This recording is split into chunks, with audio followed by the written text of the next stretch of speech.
തരൂർ വിഷയം ഇപ്പോഴും കോൺഗ്രസിനകത്ത് പൊട്ടലും ചീറ്റലും ഉണ്ടാക്കിക്കൊണ്ടേയിരിക്കുകയാണ്.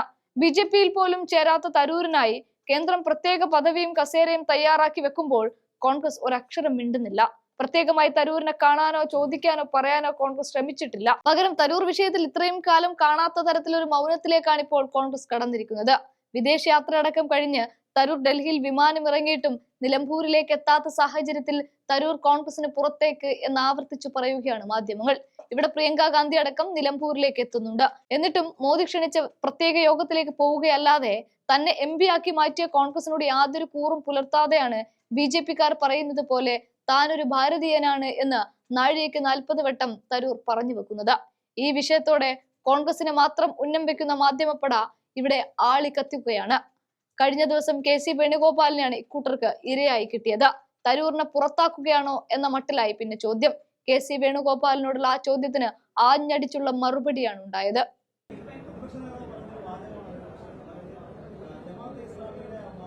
ഞാൻ അതിലെ വിവാദങ്ങളിലേക്കൊന്നും ഇപ്പോൾ കടക്കാൻ ആഗ്രഹിക്കുന്നില്ല. അത് ഞാൻ കൃത്യമായിട്ട് പറഞ്ഞല്ലോ. അത്തരം വിവാദങ്ങളൊക്കെ സർക്കാരിനെ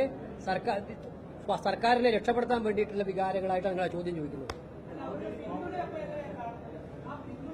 അല്ല, സ്വാഭാവികമായിട്ടും തെരഞ്ഞെടുപ്പ് കാലത്ത് നമ്മളെല്ലാം തെരഞ്ഞെടുപ്പിൽ മത്സരിച്ചവരാണ്. ആരെങ്കിലും കയറി പിന്തുണ വന്നാൽ പിന്തുണ വേണ്ടെന്ന് പറഞ്ഞ അഹങ്കാരം എന്തിനാ കാണിക്കുന്നത്?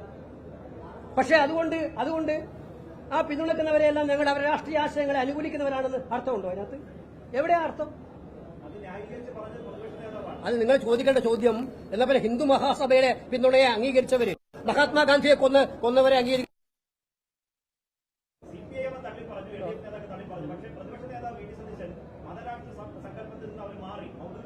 അല്ല,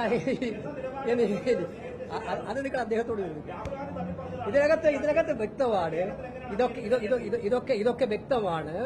ഞങ്ങളെ സംബന്ധിച്ചിടത്തോളം തെരഞ്ഞെടുപ്പിൽ പിന്തുണ തരുന്നതും ഞങ്ങളുടെ രാഷ്ട്രീയ ആശയങ്ങളുമായി ബന്ധപ്പെടുന്ന ഒരു പ്രശ്നമേ ഇല്ല. അതുമായി ബന്ധപ്പെടുന്ന പ്രശ്നമേ ഇല്ല.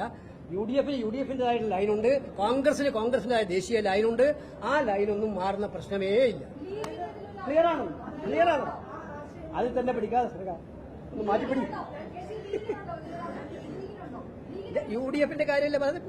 ഞാനിപ്പോ പറഞ്ഞല്ലോ, നിങ്ങൾ എന്നോടല്ല ചോദ്യം ചോദിച്ചത്, ഞാൻ പറഞ്ഞു. അതെന്തൊരു സാങ്കല്പിക ചോദ്യങ്ങൾ എന്നോട് ചോദിച്ചാ ഞാനെങ്ങനെയാ മറുപടി പറയാം? ഇത് സ്വപ്നം കണ്ടതാണോ ഇത്?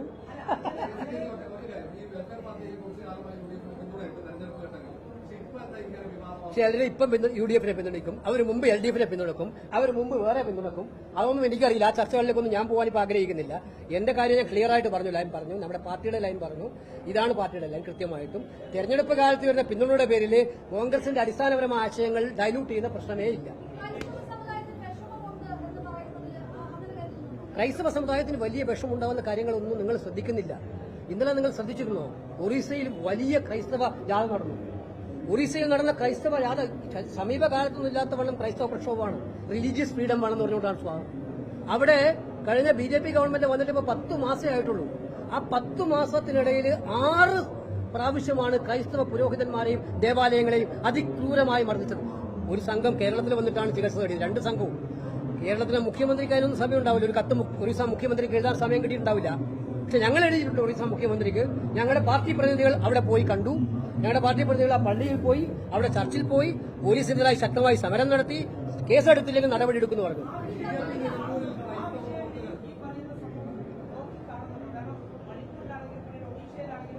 പൂർണ്ണമായിട്ട് കാണുന്നുണ്ട് സഹോദര. അത് സമൂഹത്തിന്റെ നിലനിൽപ്പിന് അസ്തിത്വത്തിനെ കുറിച്ചുള്ള ചോദ്യമല്ലേ? അതെങ്ങനെ കാണില്ല എന്ന് പറഞ്ഞു. അത് കാണുന്നുണ്ട്. പലരും അതുകൊണ്ട് മാറ്റിമറിക്കാനുള്ള ശ്രമങ്ങൾ നടക്കുന്നുണ്ട്. പക്ഷെ ആ സമൂഹത്തിന് എല്ലാം കൃത്യമായി ബോധ്യമുള്ള, വളരെയേറെ ബോധ്യത്തോടെ പ്രവർത്തിക്കുന്ന സമൂഹമാണ്. ആ സമൂഹം ഇതൊക്കെ കാണുമെന്നുള്ളത് ഞങ്ങൾക്ക് ഉറച്ച വിശ്വാസം. അല്ല, ഞാൻ പറഞ്ഞല്ലോ, എല്ലാ വിമർശിക്കാനുള്ള അവകാശം വിമർശിക്കുന്നവർക്കുണ്ട്. വിമർശനങ്ങളെ അസഹിഷ്ണുതയോടെ കാണുന്ന പാരമ്പര്യമുള്ള പാർട്ടിയല്ല കോൺഗ്രസ്, UDF. വിമർശനങ്ങളെ ഞങ്ങൾ വളരെ പോസിറ്റീവായിട്ട് കാണും. എന്താണ് ഈ വിമർശനങ്ങൾ പരിശോധിക്കും.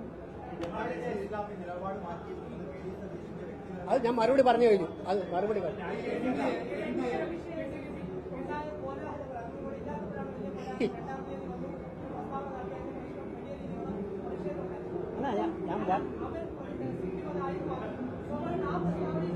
പിന്നല്ലാതെ ഞാനിപ്പോ അവിടെ പ്രസംഗിച്ച കേട്ടില്ലേ? ഞാൻ പറഞ്ഞ പ്രസ്താവന വളച്ചൊടിച്ചിട്ട് പലരും റിപ്പോർട്ട് ചെയ്തിട്ടുണ്ടാവും.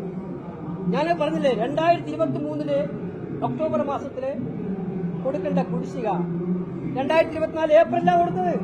ഏപ്രിൽ ഇലക്ഷൻ തൊട്ട് മുമ്പ്. ഞാൻ പറഞ്ഞ അത്രേ ഉള്ളൂ, പെൻഷൻ ഔദാര്യമല്ല, അവരുടെ അവകാശമാണ്. ഏറ്റവും പാവപ്പെട്ടവർ പാവപ്പെട്ട സാധാരണക്കാരൻ. അപ്പൊ അവരെ കൈകാര്യം ചെയ്യുന്ന രീതിയെയാണ് വിമർശിച്ചത്, അല്ലാതെ അവരെയല്ല. അപ്പൊ അതിന് ചർച്ചയാക്കിയത് എനിക്ക് സന്തോഷമുണ്ട്. കാരണം ഇപ്പൊ പെൻഷൻ കുടിശ്ശിക, കെട്ടിട നിർമ്മാണ തൊഴിലാളി പെൻഷൻ കുടിശ്ശിക എത്ര അറിയാം? 17 മാസം.